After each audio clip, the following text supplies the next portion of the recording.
Hi అండి. Welcome to our Telugu cooking channel. మన ఛానల్‌ని సపోర్ట్ చేయడానికి లైక్ చేసి సబ్స్క్రైబ్ చేసుకోండి. ఈరోజు నేను చేయబోయే రెసిపీ ఏంటంటే క్రిస్పీగా రొయ్యల పకోడీ అనేది ఎలా ఇంట్లోనే ఈజీగా తయారు చేసుకోవాలనేది చూపించబోతున్నానండి. చాలా ఈజీ ప్రాసెస్‌లో చూపిస్తున్నాను. తప్పకుండా ట్రై చేయండి. ముందుగా రొయ్యలను శుభ్రంగా కడిగి పెట్టుకోవాలండి. ఈ విధంగా శుభ్రం చేసుకున్న తర్వాత ఇందులో రుచికి సరిపడినంత సాల్ట్ వేసుకోవాలి.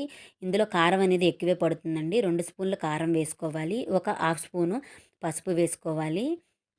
ఒక స్పూను అల్లం వెల్లుల్లి పేస్టు, ఒక half spoon garam masala paste, chicken masala పొడి ఉంటే మాత్రం అది కూడా ఒక స్పూన్ వేసుకోండి. ఒక 2 స్పూన్లు కార్న్‌ఫ్లోర్ వేసుకోవాలి. ఒక హాఫ్ స్పూను మైదా పిండి వేసుకొని ఈ మసాలా అంతా రొయ్యలకు పట్టేలాగా బాగా ఈ విధంగా కలుపుకోవాలి. ఇలా కలుపుకున్న తర్వాత వాటర్ అనేది వేసుకోకుండా ఒక గరిటె పెరుగు వేసుకొని బాగా మసాలా అంతా రొయ్యలకు పట్టే విధంగా బాగా కలుపుకోవాలి. ఇందులో కలర్ అనేది ఏం వేయవసరం లేదండి.